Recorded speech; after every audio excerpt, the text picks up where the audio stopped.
సహవాసములోని సందేశము అన్నది అంశము. సహవాసములోని సందేశము.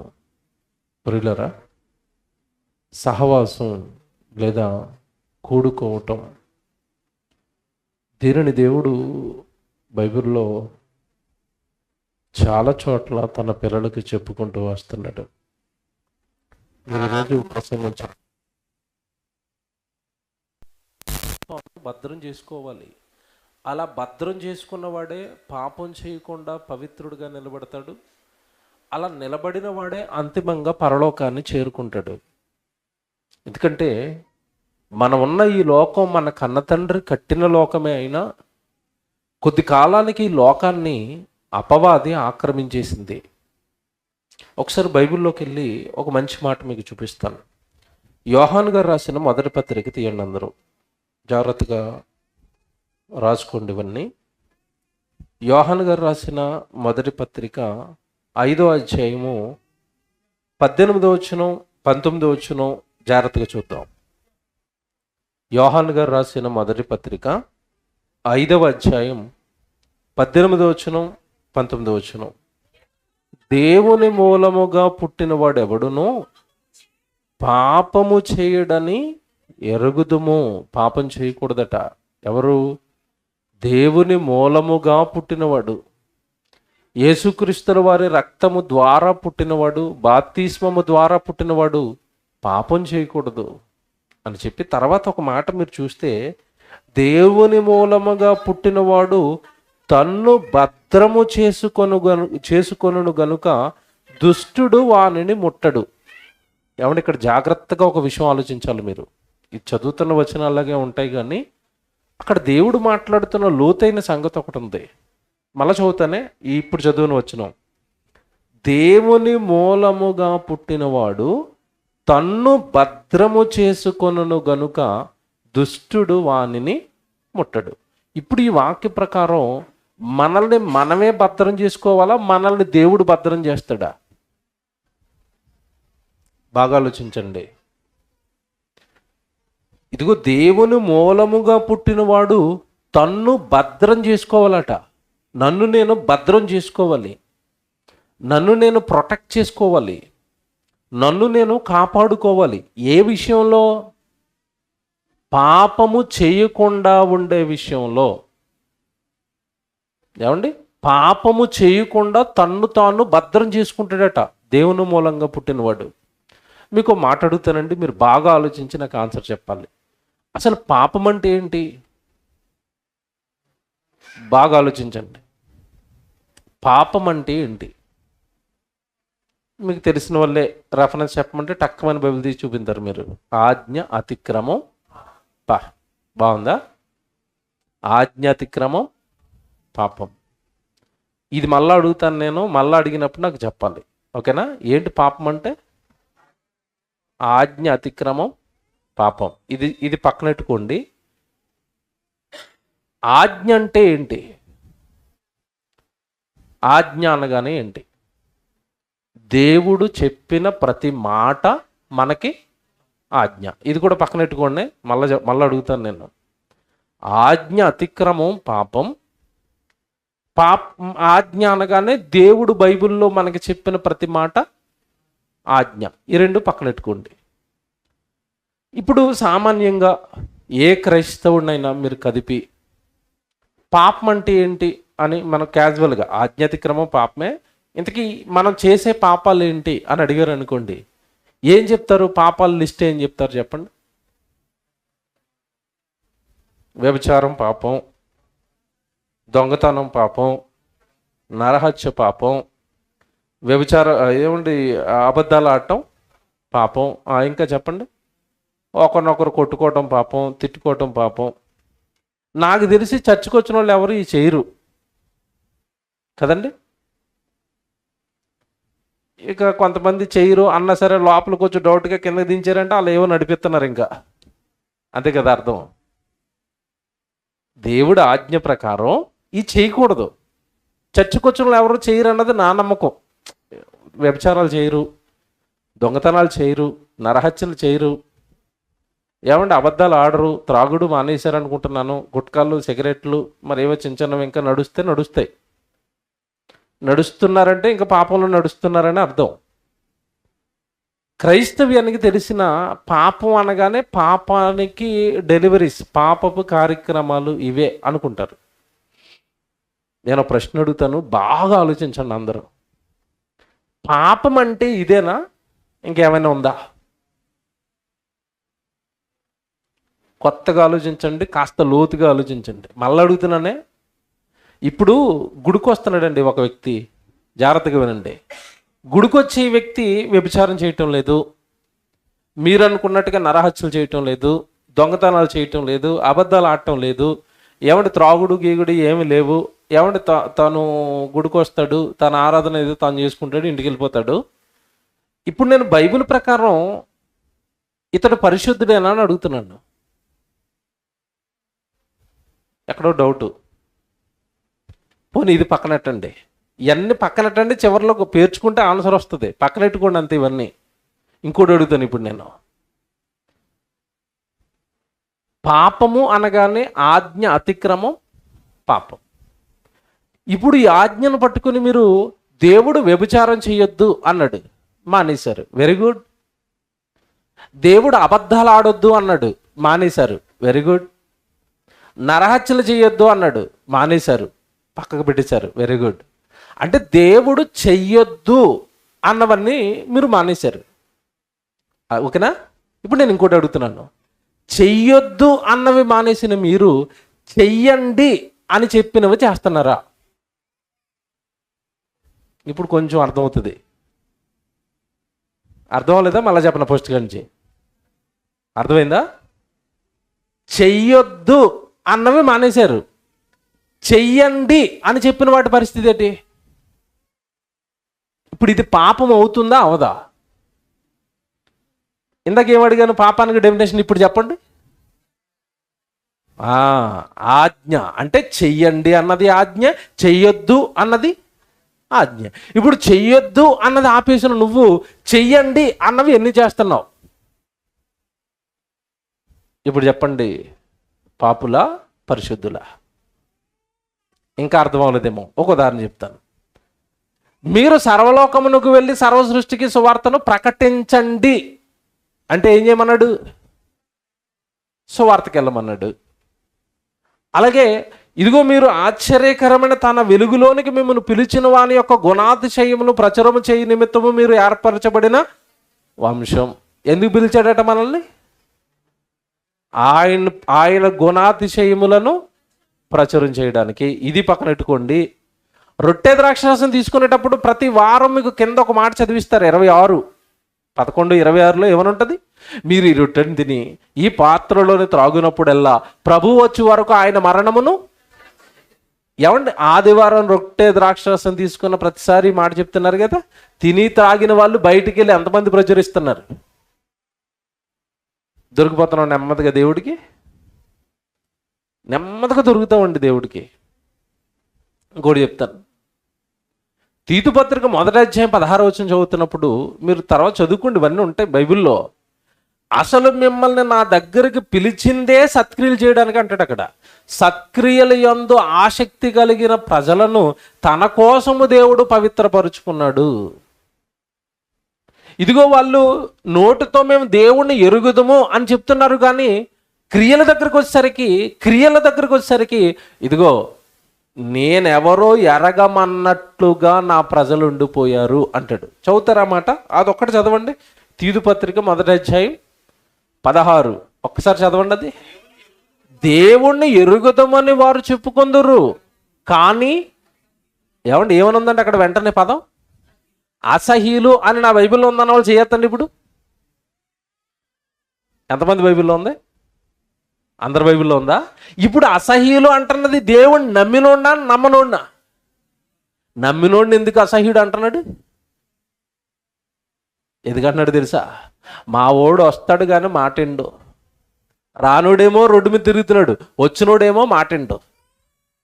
దేవుడికి సంతోషం. ఇప్పుడు జాగ్రత్తగా వినండి, రాని వాళ్ళు లోకంలో ఉండిపోయి పాపాలు చేస్తూనే ఉన్నారు. వచ్చిన వాడు బైబిల్ పట్టుకుని బైబిల్ చదివి బైబిల్లో ఉన్న ప్రతి మాటను నమ్మి నేను చేస్తానండి దేవుడి కోసం అని ముందుకు వస్తాడా అంటే రాడండి. నిజంగా చెప్తున్నాడు కదండి. మేము వాక్యం నేర్చుకునే టైంలో దేవుడి కోసం చెయ్యండి, దేవుడి కోసం చెయ్యండి, దేవుడి కోసం చెయ్యండి, ప్రసంగాలు వింటున్నాం. దేవుడి కోసం బ్రతకాలా? నెమ్మదిగా అప్పటికే మాకు లోకంలో ఉన్నవన్నీ ఒక్కొక్క దాన్ని విడిపించుకుంటూ వచ్చాం. ఏమండి అప్పులు ఉన్నాయి, అప్పులు విడిపించుకుంటూ, ఏవో లోక సంబంధమైన ఏమండి ఉన్నాయి అవి విడిపించుకుంటూ, ఏమండి మన వ్యక్తిగత జీవితం దేవుడి కొరకు బ్రతికేంత గొప్పగా లేనప్పుడు వ్యక్తిగత జీవితానికి కావలసిన నైతిక విలువలు పెంచుకుంటూ, అప్పటికే ఒక ఉద్యోగంలో కూరుకుపోయి ఉద్యోగం చేస్తుంటే అమ్మో ఉద్యోగం సేవ చేయలేకపోతున్నాం, నెమ్మదిగా ఉద్యోగాన్ని తగ్గించుకుంటూ నెమ్మదిగా ఉద్యోగాన్ని వదులుకుంటూ దేవుడి కోసం పని చేయండి అన్నప్పుడు పని చేయాలి. లేకపోతే మనం దేవుని ఎదుట ఏమవుతాము?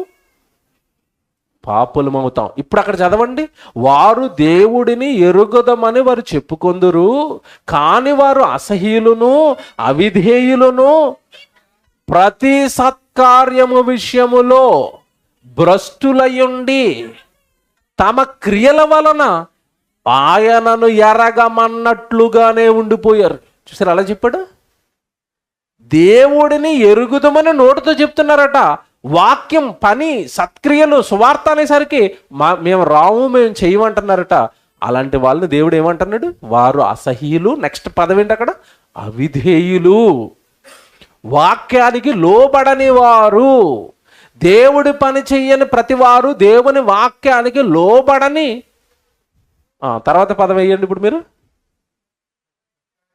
పరిశుద్ధుల పాపుల? పాపులు. ఇప్పుడు అక్కడికి రండి. ఎక్కడ వచనం? మనం ప్రారంభించిన వచనం 1 యోహాను 5:19 చదవండి ఒకసారి.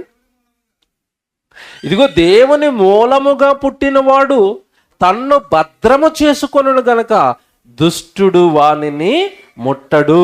మనము దేవుని సంబంధులమనియు లోకమంతయు దుష్టుని యందున్నదనియు ఎరుగుదుము. మనం దేవుని సంబంధులమట, లోకం దేంట్లో ఉందట? దుష్టుల్లో. ఏమంటే టైటిల్కి దీనికి ఏమి కనెక్ట్ అవ్వట్లేదు అనుకుంటారు మీరు. వస్తాను నేను నెమ్మదిగా వస్తాను ఇందులోకి. ఎందుకంటే ముందు ఇది అంతా అర్థమైతేనే ఆ టైటిల్లో వేసిన విషయం అనేది మీకు బాగా అర్థమవుతుంది. ఇప్పుడు దేవుడు ఏమంటున్నాడు అంటే, నాయన లోకమంతా దుష్టుడిలో ఉంది, దుష్టుని యందు మునిగిపోయింది. నువ్వు అక్కడి నుంచి తప్పించుకొని దేవుడు మహాకృప వలన అక్కడి నుంచి తప్పించుకొని నీ పాపాలు కడుక్కుని పరిశుద్ధుడివై క్రీస్తు వారి ద్వారా ప్రభు ద్వారా సంఘంలోనికి చేర్చబడ్డావు గనక పాపపు నుండి విముక్తి పొందిన నువ్వు, పాపములో నుండి విడిపింపబడిన నిన్ను దేవుడు ఏం చేయాలంటున్నాడు?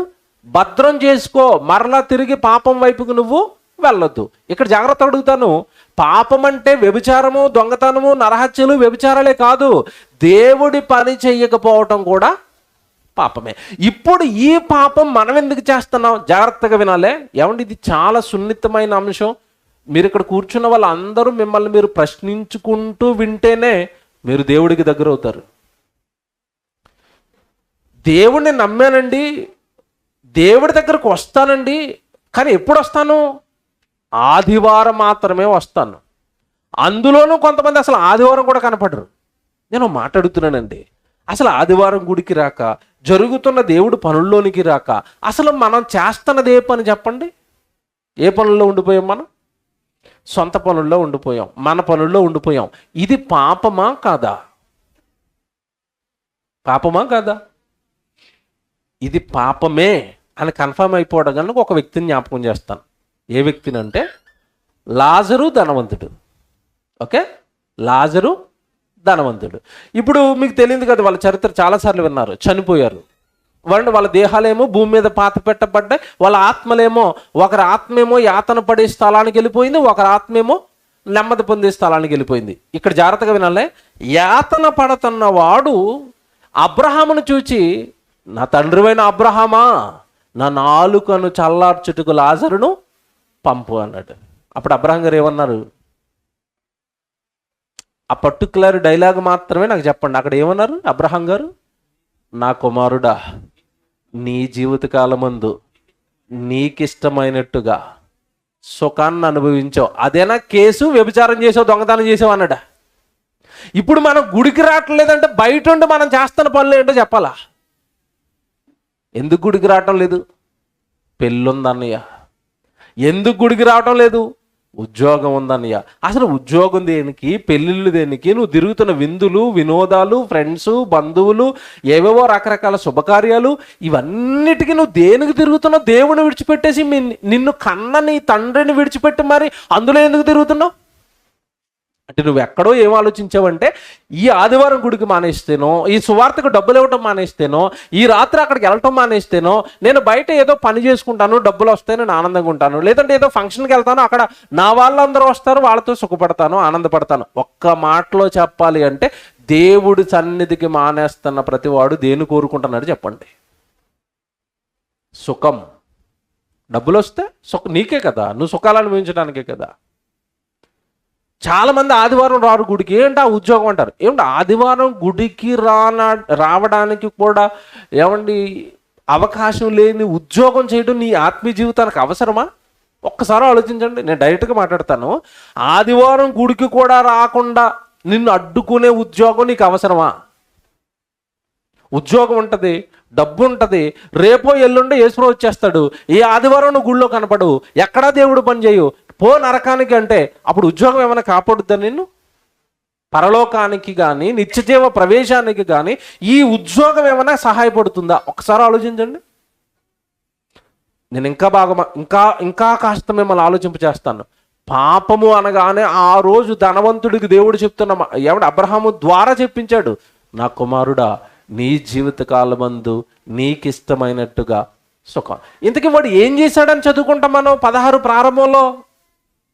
ధనవంతుడు ఒకడు ఉండెను, వాడు ఊదారంగు వస్త్రములు ధరించుకొని, తర్వాత మాట చెప్పండి,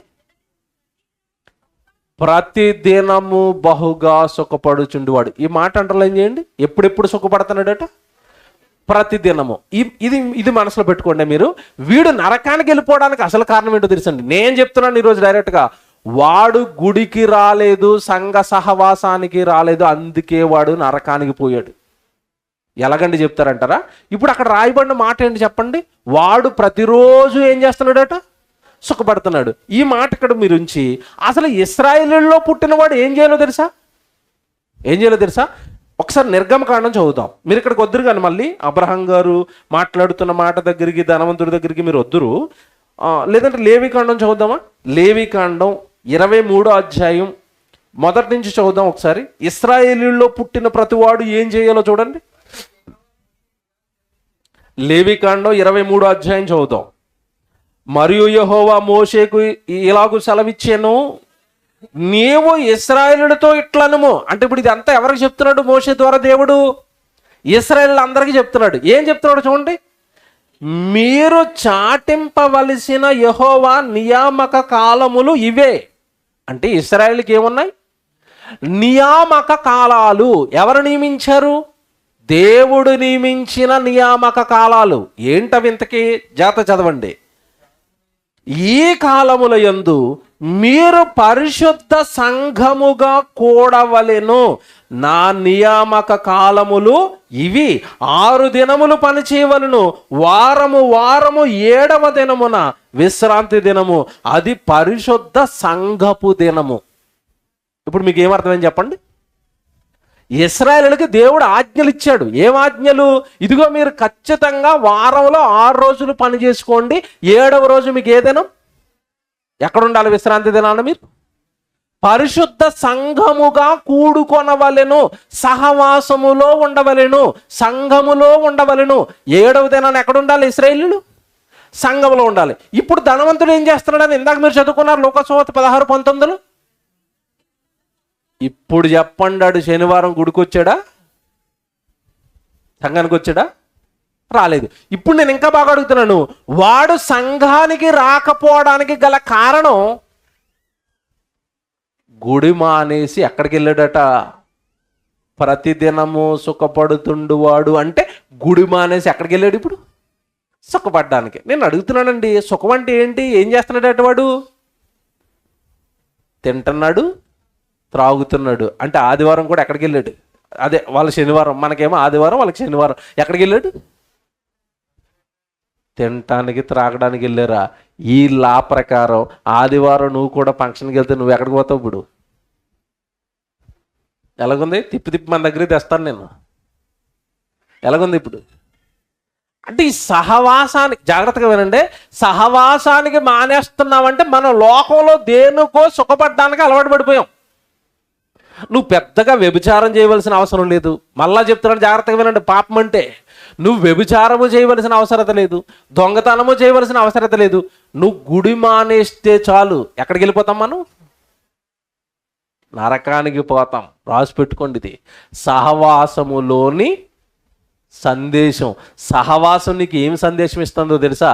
నువ్వు ఖచ్చితంగా సహవాసానికి రావలసిందే, సంఘానికి రావలసిందే, సంఘములో రొట్టె ద్రాక్షాసం తీసుకోవలసిందే, సంఘములో నువ్వు కూడుకోవలసిందే. కొత్త నిబంధనలో చెప్పాడండి ఎక్కడన్నా అంటే క్రైస్తవులకి చెప్పింది చూపించాలి కదా. ఇందాక నేను ఎవరికి చెప్పింది చూపించాను? అది ఇశ్రాయేలుకి. ఇప్పుడు క్రైస్తవులకి చెప్పింది ఒక్కసారి చదవండి. హెబ్రీయులకు రాసిన పత్రిక 10వ అధ్యాయం 24. ఇప్పుడు చదవండి, ఇది మన కోసం చెప్పాడు. ఇది ఎంత బాగుంది చూడండి. హెబ్రీయులకు రాసిన పత్రిక 10వ అధ్యాయం 24 వచనం చదువుతున్నారు. కొందరు మానుకొనుచున్నట్లుగా, ఇదిగో మీరు సమాజముగా సహవాసముగా కూడుకొనుట మీరేం చేయొద్దు, మానేసావంటే ఏం చేసావు ఇప్పుడు నువ్వు? ఆజ్ఞ అవదా? ఇది పాపం అవదా? నాకు చెప్పాలి. ఎవడ మన బుర్రలో చిన్నప్పటి నుంచి ఎలా పూజిస్తారంటే, నువ్వు వ్యభిచారం చేయట్లేదు కదా, భక్తిపరుడువే. దొంగతనం చేయట్లేదు కదా, భక్తిపరుడువే. మరి గుడికి రావడం, దేవుడి కొరకు బ్రతకడు, దేవుడి కోసం ఏ పని చేయడు, అసలు దేవుడి సన్నిధిలో అసలు బైబిల్ తీసి చదవడు, ఇంట్లో ప్రార్థన చేసుకోడు. ఏమి చేసుకోకపోయినా కేవలం బాప్తిస్మం తీసుకుని ఆదివారం గుడికొచ్చి రొట్టె ద్రాక్షరసం తీసుకున్నంత మాత్రాన భక్తులైపోతారా? మీరు ఈ వచనాన్ని బట్టి మీరు చెప్పండి. ఇదిగో మీరు సమాజముగా కూడుకొనుట మానక. ఇక్కడ ప్రశ్న అడుగుతానండి, నా వైపు చూడండి అందరూ.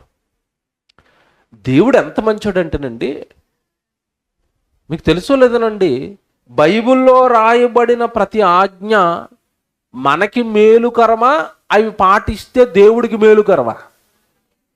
బాగా ఆలోచించండి. అంటే ఇప్పుడు సమాజంగా నిన్ను కూడుకోవటం మానొద్దు అన్నది ఎవరి కోసం చెప్తున్నాడు? ఇప్పుడు అది నా కోసమే. ఏమండి, మీరు ఇక్కడ మనం ప్రాక్టికల్గా ఆలోచిద్దాం. నేను ఎప్పుడు కూడా వచనాన్ని ప్రజల్ని దృష్టిలో పెట్టుకుని ఆలోచిస్తాను. ప్రాక్టికల్గా మనం ఆలోచిస్తే మనం ఏమనుకుంటామంటే, ఏమన్నా ఆదివారం గుడికి వెళ్ళకపోతే నాకు ఏమి నష్టం జరిగిపోతుందండి, దేవుడు మానేయొద్దని ఆజ్ఞ రాసేసాడు, నువ్వు ఖచ్చితంగా సంఘానికి రావాల్సిందే అంటున్నాడు, నేను మానేస్తే నాకు ఏమి నష్టం జరుగుతుందండి అని అనుకుంటారు. నేను మాట అడుగుతాను, జరిగే నష్టం బాగా దేవుడి వాక్యంలోనికి వెళితేనే నీకు అర్థమవుతుంది. సహవాసంలో చాలా పెద్ద సందేశం ఉంది. సహవాసంగా కూడుకోనండి అని దేవుడు చెప్పిన దాంట్లో చాలా పెద్ద విషయం ఉంది. చిన్నదేం కదా ఆయన చెప్పింది. ఆయన చెప్పింది పాటిస్తే మన ఆత్మీయ జీవితాలు చాలా బాగుంటాయి.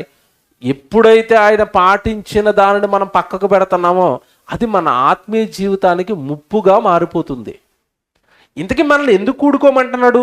ఏమంటే ఆ వచనాలు జాగ్రత్త చదవండి. హెబ్రీ పత్రిక 10వ అధ్యాయంలో మీరు చదివిన మాట జాగ్రత్తగా చదవండి. 10:24. కొందరు మానుకొనుచున్నట్లుగా సమాజముగా కూడుట మానక, ఇది అండర్లైన్ చేయండి. కూడుకున్న తర్వాత ఏం చేయాలట? సంఘంలో ఉన్న వాళ్ళు ఒకరిని ఒకడు హెచ్చరించుచు.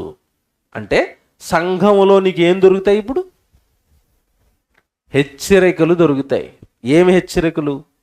బాగా ఆలోచించండి. ఒకరిని ఒకడు హెచ్చరించుకోవాలట. అందుకే సంఘంగా మనం అందరం ఏం చేయాలట? కూడుకోవాలి. ఏమి హెచ్చరికలు చేసుకోవాలో తెలుసా? జాగ్రత్తగా వినండి. సంఘంలోనికి వస్తున్న నువ్వు బాగా పాట పాడుతున్నావు అనుకో, ఇక్కడ బాగా పాటలు పాడి నీ పాటలకు అందరూ ఆనందపడుతున్నారు. పరలోకంలో ఉన్న దేవుడు కూడా నువ్వు పాట పాడుతుంటే సంతోషపడుతున్నాడు. అలాంటి నువ్వు సడన్గా ఒక 2-3 వారాలు గుడికి మానేసావు అనుకోండి, అందరి కళ్ళు ఎవరి కోసం ఎదురు చూస్తే చెప్పండి? ఆ చెల్లి పాట పాడితే చాలా బాగుండేదండి, ఏంటి 2 వారాల నుంచి కనపడటం లేదు, ఎవరో ఒకరు అనుకుంటారా? అనుకోరా? అనుకుంటారు. అలాగే ఎవరైనా ఒక తమ్ముడు పాట పాడుతుంటే, ఏమన్నా తమ్ముడు పాటలు చాలా బాగా పాడేవాడండి, ఏంటి 2-3 వారాల నుంచి కనపడటం లేదు, మనసులన్నీ కూడా ఆ తమ్ముడు పాట పాడితే బాగున్ను, ఆ అక్క వాక్యం చెప్తే బాగున్ను, ఆ చెల్లి వాక్యం చెప్తే బాగున్ను. ఇలాగా మన చర్చిలో చేస్తున్న, సహవాసంలో చేస్తున్న పనుల కోసం అండి మన సహోదరులు చాలామంది మన కోసం ఎదురు చూస్తారు. ఒక 4 వారాల తర్వాత మనం ఇక్కడ ప్రత్యక్షం అయ్యామనుకోండి, 5వ వారాన్న ఖచ్చితంగా ఎవరో ఒకరు ఏంటి తమ్ముడు చర్చికి రావట్లేదని అడుగుతాడా? అడగడా? అడుగుతాడు. అడగగానే నీకేమేస్తా చెప్పండి, బాగా ఆలోచించండి, చెప్పండి నాకు. మీరు ఏమనుకుంటారో చెప్పండి, నేనేమన్నాలో చెప్తాను తర్వాత. ఏ తమ్ముడు రావట్లేదంటే కొంతమంది మంచి వాళ్ళు ఉంటారండి, ఏదో కొంచెం అలాగే ఇబ్బందులు వచ్చినాయి, ఇరుకులు వచ్చినాయి అంటారు. కొంతమంది కింద నుంచి పైకి ఇలా చూస్తారు, అంటే నేను రాకపోతే నీకు చెప్పాలా, అంతేనండి, నేను రాకపోతే నీకు చెప్పాలా అన్నట్టుగా ఇలా చూస్తారండి. నేను మాట చెప్తున్నాను, జాగ్రత్తగా వినండి. సంఘాన్ని నడిపిస్తున్న పెద్దలు మీరు రాకపోతే మిమ్మల్ని ఎందుకు అడుగుతారో తెలుసండి? ఎవరికి తెలియదండి. ఇది బాగా వినండి. మీరు దేవుడి దగ్గరకు రాలేదు, దేవుడి సన్నిధికి రాలేదు అంటే దేవుడికి మీరు దూరం అయిపోయి లోకంలో ఉన్నారు. లోకంలో సంఘానికి దూరం అయిపోయిన నీతో సైతాన్ ఏం చేయిస్తుంది తెలుసా? ఏం చేయిస్తుంది? పాపము చేయిస్తుంది. మరలా చెప్తున్నాను, మనతో ఏం చేయిస్తుంది? పాపం చేయిస్తుంది. అందరితోనూ కలిసి ఉంటే, సహవాసంలో ఉంటే, సంఘంలో ఉంటే, ఎప్పుడు సహోదరులతో కలుస్తూ ఉంటే పాపం చేసే అవకాశం ఉంటుందా? మీరు చెప్పండి. ఇప్పుడు ఉండదండి, ఉండదు. జాగ్రత్తగా వినండి. సహవాసంగా మీరు కూడుకోనండి అని దేవుడు ఎందుకు చెప్పాడంటే, ఎవరైనా ఒకరు మానేస్తుంటే వాళ్ళని మీరు ఏం చేయాలి? హెచ్చరించాలి. ఏంటి చెల్లి నువ్వు సరిగా గుడికి రావటం లేదు, ఏంటి తమ్ముడు ఏంటన్నా గుడికి రావటం లేదు, ఒకరిని ఒకడు హెచ్చరించుకోవడానికి ఏం చేయాలట? సహవాసంగా కూడాలి. దేవుడి పనుల్లో నెమ్మదైపోతున్నాడా? దేవుడి సంఘానికి దూరం అయిపోతున్నాడా? ఏమంటే అతనికి ఉండే ఏదైనా ఒక తలాంతుండి, అది ఒకప్పుడు అతనికి ఉన్న తలాంతును గొప్పగా వాడుకుంటున్న వ్యక్తి సడన్గా ఏమైనా మానేశాడా? ఏంటి తమ్ముడు, ఒక నువ్వు పాట పడితే చాలా బాగుండేది కదా, నువ్వు యాంకరింగ్ చేస్తే చాలా బాగుంటుంది కదా. ఏమంటే కొంతమంది ప్రార్థన చేస్తారండి, నిజంగా చెప్తున్నానండి, హార్ట్ఫుల్గా. వాళ్ళు ప్రార్థన చేస్తుంటే నిజంగానండి అలా లీనమైపోవాలనిపిస్తుందండి. ఏమంటే పరలోకంలో ఉన్న కన్న తండ్రితో కళ్ళ ముందే ఉన్నాడు మా నాన్న, పరలోకంలో ఉన్న తండ్రి అని అంత భక్తితో ప్రార్థన చేస్తారు. అలాంటి వాళ్ళు ప్రార్థన చేస్తే వాళ్ళ ప్రార్థనతో మనకి ఏకీభవించాలి అని అనిపిస్తుంది, వాళ్ళతో ప్రార్థన చేయించుకోవాలి అని అనిపిస్తుంది. అలాంటి వాళ్ళు రావటం లేదు అంటే, ఏంటి తమ్ముడు ప్రార్థన బాగా చేసేవాడు కదా, నువ్వు రావటం లేదంటే. సంఘములో మనల్ని కూడుకోమంటున్నది ఎందుకట? ఒకరిని ఒకరు దేవుడి పనుల్లో వెనకైపోతున్నప్పుడు, దేవుడి సన్నిధికి దూరం అయిపోతున్నప్పుడు ఒకరిని ఒకరు ఏం చేసుకోలేట? హెచ్చరించుకోండి, పురుగొల్పుకోండి. హెచ్చరికలు. నువ్వు దేవుడి సన్నిధికి దూరం అయిపోతే పాపంలో పడిపోతావు తమ్ముడు, పాపంలో పడిపోతావు చెల్లి. వద్దు, దేవుడి సన్నిధి మానొద్దు, బైబిల్ తరగతులు మానొద్దు, సెమినార్లు మానొద్దు, ప్రార్థనలు మానొద్దు. వచ్చేయండి, దేవుడి దగ్గరికి వచ్చేయండి. దేవుడికి మీరు దూరం అవ్వకండి. ఫస్ట్ వన్ అండి, సహవాసంగా దేవుడు మనల్ని కూడుకోమన్న దాంట్లో ఫస్ట్ ఉన్నది ఏంటంటే, ఇదిగో మీరు ఒకరిని ఒకడు ఏం చేయాలట? హెచ్చరించుకోవాలి. తర్వాత చూడండి ఎంత బాగుంటుంది, అద్భుతం అండి అది. ఇదిగో ఆ దినము సమీపించిన కొలది మరి ఎక్కువగా అలాగు చేయుచు. ఏమండి ఆ మాట చూసారా? దేటట? ప్రేమ చూపుటకును. సంఘంలో కూడుకోవాల్సింది దేనికట? ప్రేమ చూపుటకును. నాకు అక్కడ నుండి నేను ఆగిపోయి 1.5 గంట ప్రసంగం చెప్పాను. ఇప్పుడు టైం లేదు నాకు, చెప్పుకుంటూ వెళ్తాను. సంఘంగా కూడుకోవాల్సిందట ప్రేమ చూపడానికట. ఏమండి ఏం ప్రేమ చూపించాలి సంఘంలో? ఏం ప్రేమ చూపించాలి? మీకు తెలుసో లేదనంటే, సంఘానికి వస్తున్న చాలామంది అండి ప్రభు కోసం సొంత వాళ్ళని పోగొట్టుకున్న వాళ్ళు ఉంటారు సంఘంలో. మీకు తెలుసో లేదో, గుడికి వస్తున్నందుకు అమ్మనాలను తరిమేసిన వాళ్ళు ఉంటారు. గుడికి వస్తున్నందుకు భర్త బాధించే చెల్లు ఉంటుంది. గుడికి వస్తున్నందుకు ఈ తమ్ముడికి ఇంట్లో ఉన్న భార్య నుంచి ఎన్నో ఇబ్బందులు ఉంటాయి, ఇరుకులు ఉంటాయి. జాగ్రత్తగా ఉండండి, ఇవన్నీ బాగా అర్థం చేసుకోండి. ఒక్కొక్కరు ఒక్కొక్క సమస్యతో ఉంటారు ప్రభువులో ఉన్నవాళ్ళు. ఎందుకంటే సేవ, దేవుడు, దేవుళ్ళలోకి వెళ్ళటం, బ్రతకటం అనేది ఇది పూలబాట కాదు, ముళ్ళబాట. అంతే కదండి, ముళ్ళబాట. ఈ ముళ్ళబాటలో ప్రయాణిస్తూ అన్ని వద్దనుకుని లోకంలో సాతానుని ఎదిరించి, పాపాన్ని ఎదిరించి, అవసరమైతే దేవుడి కోసం అడ్డుపడుతున్న వాళ్ళని సహితం విడిచిపెట్టి వచ్చి సంఘంలో కూర్చున్న వాళ్ళకి ప్రేమ చూపించవలసింది ఎవరో నాకు చెప్పండి. అతన్ని పలకరించవలసింది ఎవరు? అతన్ని ఆదరించుకోవలసింది ఎవరు? అతన్ని హక్కును చేర్చుకోవలసింది ఎవరు? అతనికి ఉన్న కష్టంలో కాస్త ఓదార్పునివ్వవలసింది ఎవరు? ఎవరు? సంఘం. అక్క ఎలా ఉన్నావు? చెల్లి ఎలా ఉన్నావు? తమ్ముడు ఎలా ఉన్నారు? అన్నయ్య ఎలా ఉన్నారు? మీకు ఒక విషయం తెలుసుకోలేదండి, బైబిల్ చెప్తున్నాను నేను. సంఘానికి వచ్చిన తర్వాత అండి, మీరు ఎలాగే తయారవ్వండి అందరూ. సంఘానికి వచ్చిన తర్వాత సంఘంలో ఉన్న వాళ్ళ అందరితోనూ మనకి మంచి సత్సంబంధాలు ఉండాలి. అందరినీ ప్రేమగా పలకరించాలి. అక్క మీ కుటుంబం ఉందా? మా కుటుంబ పరిస్థితులు ఎలా ఉన్నాయి కోసం మీ వ్యక్తిగత ప్రార్థనలో, మీ కుటుంబ ప్రార్థనలో మా కుటుంబాన్ని జ్ఞాపకం చేసుకోనండి. బైబిల్ ప్రకారం దేవుడు ఏం కోరుకున్నాడు తెలుసండి? ఒక సహోదరుడి కోసం మరొక సహోదరుడు ప్రార్థన చెయ్యాలి. తెలుసా? అలా చేస్తేనట నువ్వు తెలుసో తెలియకో నువ్వు చేసిన తప్పులు, పాపాలు దేవుడు ఏం చేస్తాడు తెలుసా? క్షమిస్తాడు. మళ్ళా చెప్తున్నాను, జాగ్రత్తగా వినండి. నువ్వు తప్పులు, పాపాలు చేస్తున్నప్పుడు నీ గురించి మొరపెట్టే ఒక కుటుంబం, 2 కుటుంబాలు, 3 కుటుంబాలు సంఘంలో ఉంటే, నువ్వు వాళ్ళ మీద ప్రేమ చూపిస్తే, వాళ్ళు నీ మీద ప్రేమ చూపిస్తుంటే, ఒకరికి ఒకరు ప్రార్థనలు చేసుకుంటూ ఉంటే, మనం చేసిన పాపాలను దేవుడు ఏం చేస్తాడట? ఎందుకు క్షమిస్తాడు తెలుసండి? ఇక్కడ చెప్తాను, బాగా వినండి. ఎందుకు క్షమిస్తాడు తెలుసా? మీకు ఇది అర్థం కావాలంటే ఇంట్లో జరిగే ఒక ఉదాహరణ చెప్తాను. నాన్నకు బాగా కోపం వచ్చింది. ఎందుకు కోపం వచ్చిందంటే, చిన్నోడు ఏదో తప్పు చేశాడు, లేదా చిన్నోడు ఏదో వస్తువు పగలగొట్టేశాడు. చిన్నోడు ఏదో పెద్ద కాస్ట్లీ వస్తువు పగలగొట్టేసినప్పుడు నాన్న రగిలిపోతూ ఉంటాడు. ఏడురాడు చిన్నోడు అంటాడు, ఆడెక్కడ దాక్కుంటాడు. ఆడెక్కడ దాక్కున్నాడో పెద్దోడికి తెలుసు. జాగ్రత్తగానండి, ఇది పెద్ద డ్రామా ఇంట్లో జరుగుతుంది. ఆయన దాచిపెట్టేసి పెద్దోడు వచ్చి ఏమంటాడు తెలుసండి? డాడీ, వాడు కావాలని చేయలేదు డాడీ, పొరపాటును చెయ్యి తగిలి కింద పడిపోయింది డాడీ, నువ్వు కొట్టేస్తావని ఆడు ఏడు చేస్తున్నాడు డాడీ, అల్లిపోయాడు డాడీ, మధ్యాహ్నం అన్నం కూడా తినలేదు డాడీ అంటాడు. ఉత్తిదే. ఈ డ్రామాకి తండ్రి మనసు ఏమైపోతుంది చెప్పండి? ఒరే నిజమా? ఆడంత అల్లిపోతున్నాడా? అన్నం తినలేదా? సర్లే నేను చెప్పానని చెప్పకు, ఏమన్నాను చెప్పి లోపల తీసుకురా అంటాడు. ఇది జరుగుతుందా లేదండి? తమ్ముడు తప్పు చేస్తే ఎవరు అడ్డేస్తారు? అన్న అడ్డేస్తాడు. మనం అందరూ పాపాలు చేస్తే మనకు అడ్డుపడింది ఎవరు చెప్పండి? మన అన్న యేసు అడ్డుపడితే దేవుడు మనల్ని క్షమించాడా? క్షమించలేదా? క్షమించాడు. సంఘంలో ఉన్న ఒక సహోదరుడు, డాడీ, వాళ్ళ కుటుంబ ప్రార్థనలో వ్యక్తిగతంగా, డాడీ ఆ కుటుంబం చాలా మంచిది డాడీ, లేమిలో కూడా మీకు సహాయం చేస్తారు డాడీ, ఎప్పుడు వంటలు జరిగినా వాళ్ళే సహాయం చేస్తారు డాడీ, వాళ్ళే వంటలు చేస్తారు డాడీ, ఈ మధ్యకాలంలో ఎందుకు వాళ్ళు లేమిలోనో దేంట్లోనో శోధనలోనో కురిగిపోయారు డాడీ, కొంచెం వాళ్ళు లేవనెత్తు డాడీ అని నీ కోసం ఇంకొక కుటుంబం ప్రార్థన చేస్తే నీ కుటుంబానికి దేవుడు మేలు చేస్తాడా? చేయడా? చేస్తాడు. ఇది జరగాలంటే నువ్వు ఎక్కడ కూర్చోవాలి? ప్రతి వారం వచ్చి అది అప్పుడప్పుడు పలకరించే మొహాలను పలకరిస్తారేటండి ఎవరైనా? అప్పుడప్పుడు మెరుపు తీగలాగా వచ్చి వెళ్ళిపోతాడు, ఎవడో వచ్చిపోతున్నాడు. నువ్వు ప్రతి వారము వస్తే, ఇది ఇక్కడ జరుగుతున్న ఆరాధనలో ప్రతి వారం నువ్వు ఉంటే, అందరికీ వందనాలు చెప్తుంటే, ఇక్కడ నీకు వచ్చిన పని ఏదో ఒకటి చేస్తుంటే, అందరితోనూ కలిసిపోతూ ఉంటే, అయ్యో తమ్ముడు చాలా మంచోడండి, అన్నయ్య చాలా మంచోడండి, ఆ కుటుంబం చాలా మంచిదండి. సహవాసంలో ఉన్న సందేశం ఏంటో తెలుసా? సహవాసానికి వచ్చిన వాళ్ళట ఒకరి మీద ఒకరు ఏం చూపుకోవాలట? బా, ఎంత బాగుంటుందండి! స్వర్గం ఇక్కడే కనబడుతుంది.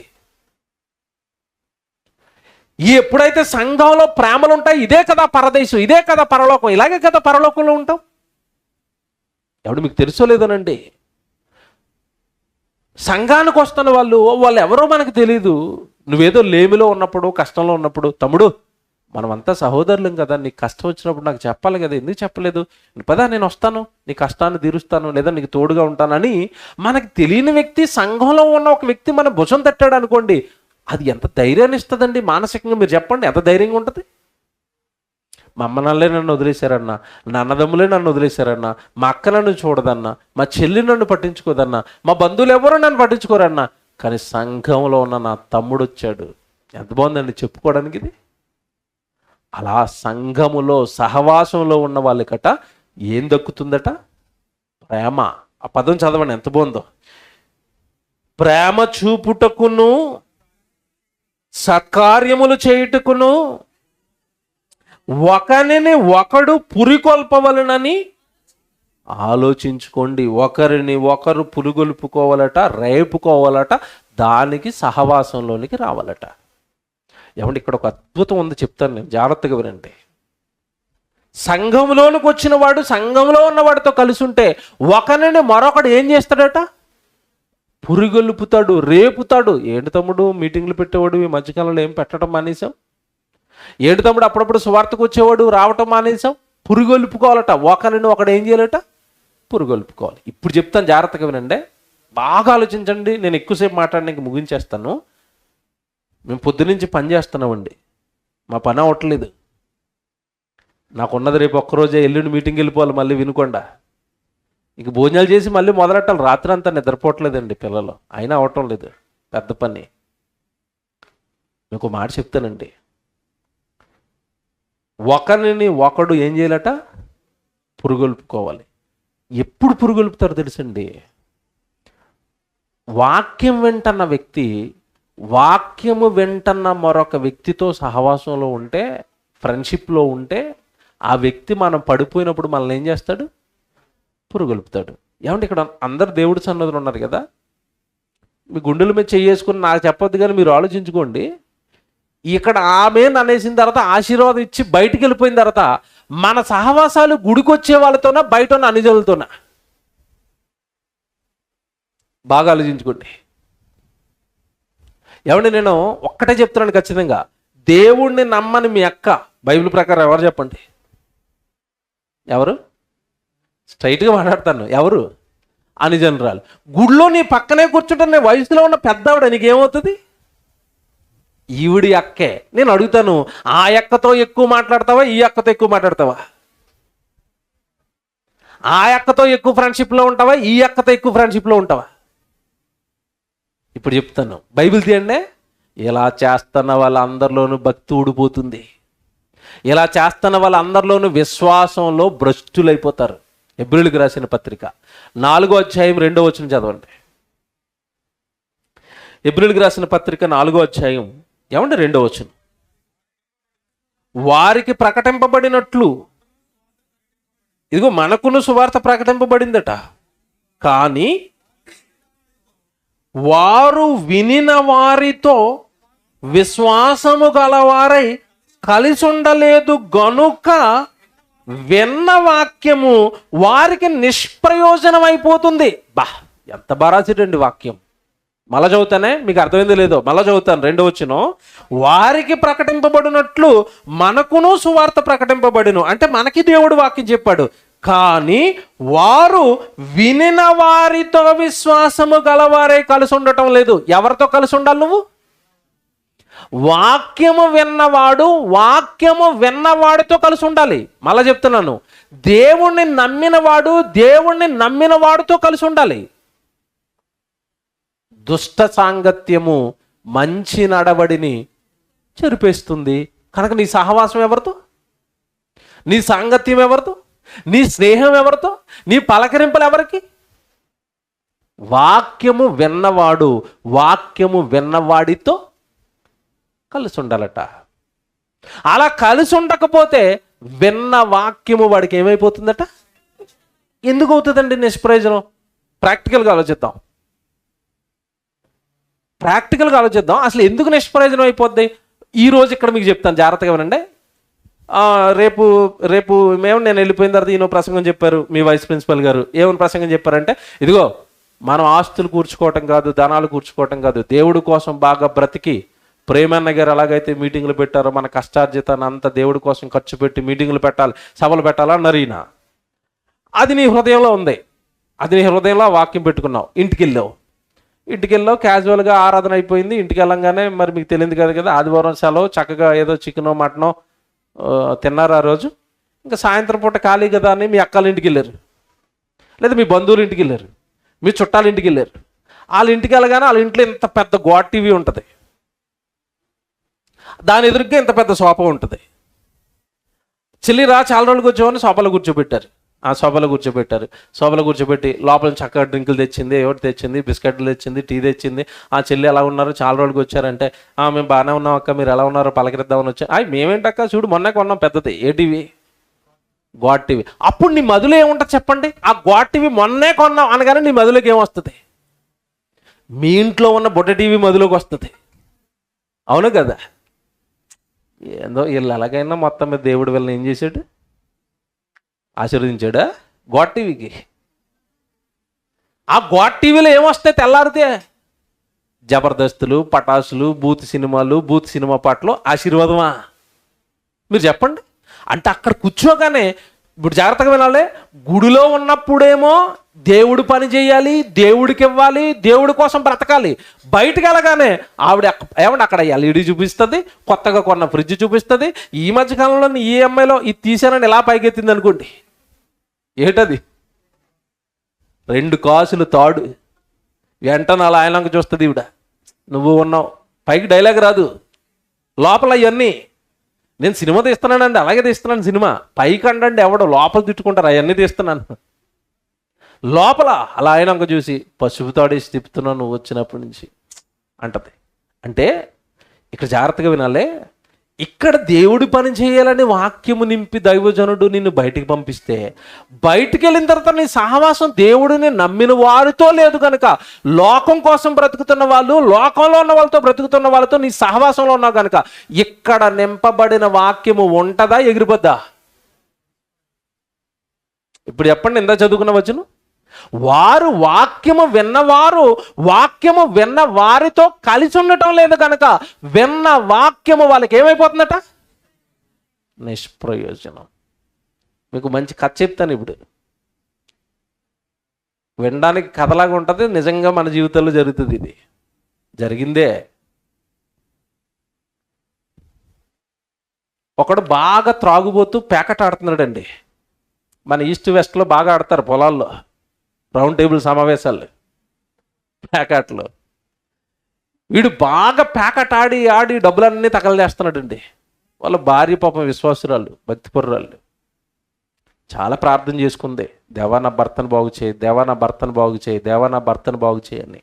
జాగ్రత్తగా వినండి. విన్న వాక్యము ఎలా నిష్ప్రయోజనం అయిపోతుందో చెప్తాను. ఇక దేవుడు ఏమండి ఆవిడ మొర విన్నాడు. చక్కగా ఏమంటే ఆవిడ కూడా సకల ప్రయత్నాలు చేసింది మార్చుకోవడానికి. చాలాసార్లు గుడికి తీసుకొచ్చింది, బలవంతంగా బతిమాలుకునో గద్దించుకునో మొత్తం మీద భర్తను గుడికి తెచ్చుకుంది, వాక్యం చెప్పించుకుంది. నెమ్మదిగానండి అతను చేస్తున్న తప్పు అతను గ్రహించాడండి. నెమ్మదిగా ప్యాకెట్ మానేశాడు. నెమ్మదిగా త్రాగుబోతుగా ఉన్నవాడు త్రాగుడు మానేశాడు. ఆవిడలో ఉన్న విశ్వాసం, ఆవిడలో ఉన్న భక్తి, సత్ప్రవర్తన, ఆవిడ ఉన్న మెలకువ భర్తను కాపాడింది. భర్త మంచివాడయ్యాడు. ఇద్దరు గుడికి వస్తున్నారు. ఇద్దరు గుడికి వస్తుంటే ఒక వారం ప్రసంగం విన్నాడండి, పాస్టర్ గారి ప్రసంగం. ఏమన్నాడంటే, ఇదిగో రక్షించబడిన మీరు ఇతరులను కూడా మీరు ఏం చేయాలి? రక్షించాలి. వీడి మధ్యలో ఆలోచన పుట్టింది. ఏ ఆలోచన? వీడు ఎక్కడి నుంచి వచ్చాడు? రౌండ్ టేబుల్ సమావేశం కదా. ఆ రౌండ్ టేబుల్ సమావేశంలో ఉన్న మిగతా వాళ్ళు గుర్తొచ్చారు. ఎవరు? ప్యాకెట్లో ఉన్న వాళ్ళు. వీడు నెమ్మదిగా ఒకరోజు వాళ్ళ భార్యతో అన్నాడట, అమ్మా నాకు ఈ సత్యం తెలియక, నిజం తెలియక, ఈ జీవితం దేవుడిచ్చాడని తెలియక నేను ఎంతకాలం పాపం చేశాను, తప్పులు చేశాను, నేనైతే వచ్చాను ప్రభులోనికి. మరి నా ఫ్రెండ్స్ అంతా అక్కడ ఉండిపోయారు ప్యాకెట్ ఆడుతూ, ఎక్కడ తోటలో. మరి ఏం చేస్తారండి? ఏం లేదమ్మా, వెళ్ళి 2 మంచి మాటలు చెప్పేసి వచ్చేస్తాను అన్నాడట. ఏం చెప్పొస్తాడు? 2 మంచి మాటలు, వాక్యం చెప్పొస్తాను అన్నాడట. ఈవిడ అంటుంది, అక్కడికే డౌట్ ఈవిడికి. వద్దండి, మీరు ఇంకా దేవుళ్ళో బాగా బలపడలేదు. ఇప్పుడిప్పుడే పచ్చిగా చిన్న శిశువు, మీరు ఇప్పుడే పుట్టారు ప్రభులో, మీరు ఇంకా చాలా బలపడితే కానీ అక్కడికి వెళ్ళకూడదు అలాగే వాక్యం చెప్పడానికి. లేదమ్మా, నీకేం తెలుసమ్మా, నా శైలాన్ని శంకిస్తున్నావు, నా భక్తిని శంకిస్తున్నావు, నా విశ్వాసాన్ని శంకిస్తున్నావా, ఏమనుకుంటున్నా నేను అంటే అన్నాడట. గద్దించాడు. అలా ఆవిడే కదా. ఇంకా తప్పేది లేక పూనాయన వదిలింది. చెప్పి వెళ్ళాడు. తోటలోకి వెళ్ళాడండి. తోటలోకి వెళ్ళేసరికి ఐగర్లు రౌండ్ టేబుల్ సమావేశం అయ్యేసరికి వీడిని చూసేసరికి వాళ్ళు ఏం చేస్తారు చెప్పండి? సహజంగా ఏం చేస్తారు? హేళన చేస్తున్నారు. వచ్చాడు రా భక్తుడు, మానేశాడు రా, పెద్ద భక్తుడు అయిపోయాడు రా అంటే ఏమీ పట్టించుకోవట్లేదు. కానీ రే తప్పురా, ఇదంతా మన డబ్బులన్నీ కష్టార్జితం అంతా ఇలా వేస్ట్ అయిపోతుందిరా, ఈ వ్యసనాలు రా, తప్పులు రా, ఇవి దేవుడు తప్పు అన్నాడు రా, మనం అంతా దేవుడు పిల్లలం రా, ఇది చేయకూడదురా అంటున్నాడట. ఆ ఇంటర్న వాళ్ళండి వాళ్ళు విన్నట్టుగానే విని విని విని విని అవునా సరేరా మరి మేము కూడా మారుతాం, నువ్వు మారిపోయినట్టు మాకు మారడం, మేము మాత్రం ఎందుకు ఆడతాంరా, మాకు మాత్రం సరదా ఏటరా అని ఇలాగ అంటున్నారు వాళ్ళు. ఈడు ఆల్రెడీ తిప్పించెయ్యి చెబుతూ చెబుతూ చెబుతూ ఏం చేసినట్టే ఒకటి పక్కన కూర్చున్నాడండి వెనకాల. వీళ్ళు ఇలా రౌండ్గా ఉంటే వెనకాల కూర్చున్నాడు. కూర్చుంటే వాడు ఎలా తిప్పుతూ నిజమేరా నేను కూడా మారిపోవాలని ఎలా తిప్పుతూ ఏ ముక్క ఏమంటావురా అన్నాడట. వీడు వెనకాల కూర్చున్నాడు కదా, అసలే తిప్పిన హ్యాండ్ 6 అన్నాడట. వీడు 6 వేసాడు. 6 వేయగానే అవతలడికి షో అయిపోయింది. వీడు వెనక తిరిగి నువ్వే చేసావు ఇదంతా, నేను 7 వేద్దాం అనుకున్నావు, నువ్వెంత వేయమన్నావు, 6 వేయమన్నావు, నువ్వు వేయటం వల్ల ఆట పోయిందంటే నీకేం తెలుసురా నా గురించి, నా గతం మర్చిపోయావా, నా చెయ్యి మర్చిపోయావా, నా హ్యాండ్ మర్చిపోయావా అంటున్నాడు ఇటు. ఎవరు వెనకాల కూర్చున్నాడు మారిపోయినాడు. అంత మంచి హ్యాండ్ అయితే రారా చూసుకుందాం అన్నాడట. అంత వీళ్ళు లేచిపోయి ఈయన కూర్చోబెట్టాడు. 2 నిమిషాలు జరిగేసరికి ఇంక తిరుగుతుంది చెయ్యి అందులోనే. ఇప్పుడు చెప్పండి, చెప్పడానికి వెళ్ళి నీడు ఏమైపోయాడు? ఎవరితో కలిసి ఉండమన్నాడు దేవుడు? ఎవరితో కలిసి ఉండమన్నాడు? అరగంట చూసిందట భార్య, గంట చూసింది.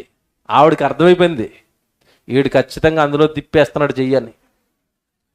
కొబ్బరి మట్టలు ఉంటాయి కదండి పొడిగి, పెద్ద కొబ్బరి మట్ట ఇరుచుకుని మరీ వచ్చిందట. ఇది ఎందుకు చెప్పాను తెలుసండి మీకు? దేవుడు భలే చెప్తాడండి. నాయనా వాక్యం వింటున్నావు కదా, నువ్వు ఎవరితో కలిసి ఉండాలి?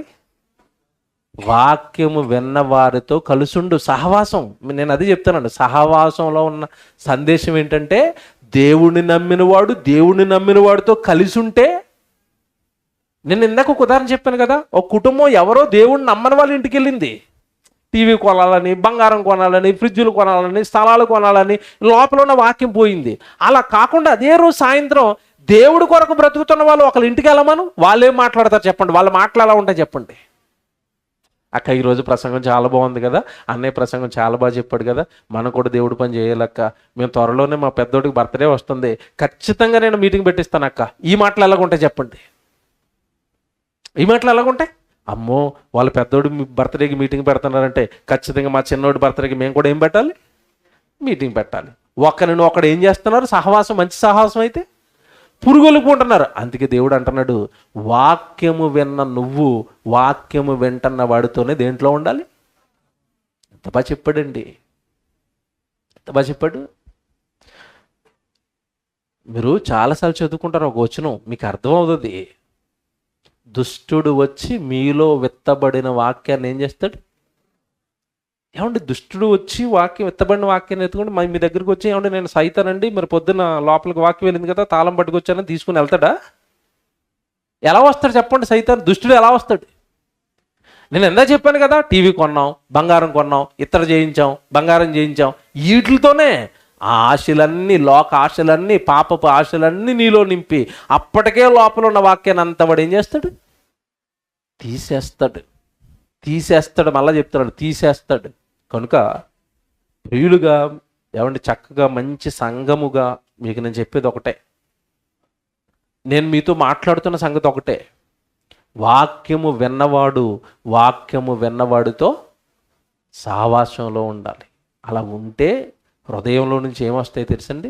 కొలసీలకి రాసిన పత్రిక, మంచి మాటలు ఇవి రాసుకోండి. కొలసీలకి రాసిన పత్రిక 3వ అధ్యాయం 16వ వచనం చూడండి.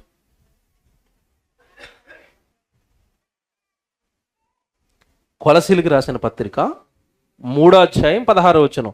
సంగీతములతోనూ కీర్తనలతోనూ ఆత్మ సంబంధమైన పద్యములతోనూ ఒకరిని ఒకడు బోధించుచు, బుద్ధి చెప్పుచు, ఏమంటే కృపాసహితముగా మీ హృదయములలో దేవుని గూర్చిన గానము చేయుచు సమస్త విధములైన జ్ఞానముతో క్రీస్తు వాక్యము మీలో సమృద్ధిగా నివసింపనీయుడు. ఇది అండర్లైన్ చేసుకోండి, చివరి మాట. ఎక్కువగా మన హృదయాలలో నివసించవలసింది ఏంటట? క్రీస్తు వాక్యము మీ హృదయములలో ఉండనివ్వండి. వాడు వచ్చి ఎత్తుకుని వెళ్ళిపోతాడు. మరి హృదయంలో వాక్యం ఉండాలంటే నువ్వెవరితో ఉండాలి? వాక్యము విన్న వాళ్ళతో. ఎవడు మన పిల్లోడు బాగా చదువుకోవాలంటే ఎవరి దగ్గర ఉండాలి? మీ పిల్లోడు బాగా చదువుకోవాలంటే చదువుకునే వాళ్ళు ఫ్రెండ్స్ ఉండాలి, అంతేనా? రోడ్ల మీద తిరిగేవాడు, సిగరెట్లు తాగేవాడు నీ కొడుకు ఫ్రెండ్ అనుకోండి, ఏమవుతాడు నీ కొడుకు? 6 నెలలు సహవాసం చేస్తే వాడు అంతే కదండి. చదువుకునే వాడికి చదువు రావాలంటే చదువుకునే పిల్లలతో స్నేహం చేయాలి. వాడు లెక్కలు రాసాను రా అంటాడు, హోంవర్క్ చేశాను రా అంటాడు, సైన్స్ చదువుతున్నాను రా అంటాడు. వీడు కూడా ఏదో చదువుకోవాలనో రాసుకోవాలనో ఉంటుంది. చదువు మానేసి ఊరంప తిరిగేవాడు, సినిమాలకు తిరిగేవాడితో కొడుకు ఫ్రెండ్షిప్ చేస్తే చదువు వస్తుందా? ఎవడి చిన్న నీతి మనకు ఉంది కదా, మన పిల్లల్ని ఎవరితో పడితే వాళ్ళతో స్నేహం చేయనివ్వం కదండి. చేయనిస్తారా? మీ పిల్లోడు ఎవడైనా తాగుబోతాడితో తిరుగుతున్నాడు అంటే ఊరుకుంటారా? మీరు చెప్పండి, ఊరుకుంటారా? ఊరుకోరు. మరి దేవుడు ఇంత వాక్యం చెప్పి పరిశుద్ధాత్మ దేవుడిని మన హృదయాలలో పెట్టి యేసుక్రీస్తుల వారిని మన కొరకు బలేసి ఇదిగో ఇలాంటి సంఘాలు కట్టి ఏమంటే సేవకులు జీవితాలు పెట్టి సేవకులు సేవలోనే ప్రాణాలు పెట్టేస్తుంటే, ఇంత గొప్ప సంఘాన్ని కట్టి ఆ సంఘంలోకి నిన్ను చేర్చిన తర్వాత ఇక్కడికి వచ్చిన నువ్వు సంఘ సహవాసంలో ఉండకుండా, ఆదివారం గుడికి రాకుండా, చక్కగా దేవుడు సువార్తకు రాకుండా, దేవుడి పనికి సహకారిగా ఉండకుండా, సంఘ సహోదరులతో సహవాసంలో లేకుండా నువ్వు బయట సహవాసాలు చేస్తానంటే మన భక్తి నిలబడుతుందా? దేవుడు ఒకవేళ అలా సహవాసాలకు వెళ్తే ఊరుకుంటాడా? మీరు చెప్పండి. నీ కొడుకే దుష్ట సాంగత్యాన్ని పడితే, దేవుడు చెడు సహవాసాలకు వెళితే నువ్వు ఊరుకున్నప్పుడు, నువ్వు చెడు సహవాసాలకు వెళితే దేవుడు ఊరుకుంటాడా? బాగా ఆలోచించండి పిల్లరా. సహవాసంలో ఉన్న సందేశం ఏంటో తెలుసా? మన భక్తి జీవితం నిలబడాలి అంటే మనం ఎప్పుడు ఎవరితో సహవాసంలో ఉండాలంటే జ్ఞానము కలిగి, వాక్యము చెబుతూ, దేవుడు పని చేస్తూ, దేవుడు కొరకు బ్రతుకుతున్న వారితో సహవాసంలో ఉంచండి. మీ పిల్లల్ని కూడా సండే స్కూల్కి వెళుతున్న పిల్లలతో సహవాసం చేయమనండి. దేవుడి వాక్యం చెప్తున్న పిల్లలతో మీ పిల్లలకి స్నేహం అంటగట్టండి. అంతే తప్ప లోకంలో ఎవరు పడితే వాళ్ళ సహవాసాలలోనికి, స్నేహాలలోనికి మీ పిల్లల్ని పంపకండి. వాళ్ళు మీ సొంత వాళ్ళైనా సరే మీ పిల్లలకి పాపం నేర్పిస్తారు, చెడు ఆలోచనలు నేర్పిస్తారు, లోకంలో ఉన్నవన్నీ వాడి బుర్రలోకి ఎక్కిస్తారు చిన్నప్పుడే. తప్పు చేయకండి. పిల్లల జాగ్రత్త, మీరు జాగ్రత్త. ఎప్పుడు కూడా మనం ఎవరితో మాట్లాడుతూ ఉండాలి, ఎవరితో స్నేహంలో ఉండాలి, ఎవరి సాంగత్యంలో ఉండాలంటే వాక్యము తెలిసిన వాళ్ళ సాంగత్యంలో ఉండే మనము ఉండాలి. అప్పుడు మనం ఏదైనా తప్పు చేస్తుంటే, తమ్ముడు ఇది ఇలా కాదు కదా, వాక్య ప్రకారం ఇలా ఉంది కదా, మీరు ఇలా ఎందుకు చేస్తున్నారని వాడు మనల్ని హెచ్చరిక చేస్తాడు, వాడు మనల్ని గద్దిస్తాడు. ఆ గద్దింపు మనకి మంచిది. అండి ఇప్పుడు మేము సేవలోకి కాస్త వెనకాల వచ్చాము యవనస్తులమే. మీకు తెలుసో లేదు, ప్రేమన్న ఇలాంటి పెద్దవాళ్ళు బతుకున్నప్పుడు అండి మేము ఏది చేస్తామన్నా వాళ్ళతో చెప్పేవాళ్ళం. వాళ్ళు ఏవో సూచనలు ఇచ్చేవారు, సలహాలు ఇచ్చేవారు. అలా తమ్ముడు ఎలా చేయాలి, మాకు అవి ఎంతో మేలుకరంగా ఉండేవి. సేవ చేస్తున్న సేవకుడు మరొక సేవకుడితో మాట్లాడటం, విశ్వాసం మరొక విశ్వాసంతో మాట్లాడటం, విశ్వాసం అందరూ సేవకుడితో మాట్లాడటం, ఇది ఎంత బాగుంటుంది తెలుసండి. ఒక కుటుంబం, సంఘం అనగానే ఒక కుటుంబం, ఒక సహవాసంలో ఉంటున్న వాళ్ళందరూ ఒక కుటుంబం. ఆ కుటుంబం ఎప్పుడు కూడా ఒకరిపైన ఒకరు ప్రేమ చూపుతూ, ఒకరికొకరు వాక్యం చెప్పుకుంటూ, ఒకరినొకరు పురుగొలుపుకుంటూ మన హృదయాలలో ఎప్పుడు కూడా ఏమి నివసింపనీయాలట? క్రీస్తు వాక్యము మీ హృదయములలో సమృద్ధిగా నివసింపనీయుడి. హృదయంలో వాక్యం ఉండాలి అంటే మన సహవాసం కూడా బాగుండాలి. ఇదే సహవాసములోని సందేశం. దీని పార్ట్ 2 రేపు ఇందరు కానీ చాలా బాగుంటుంది.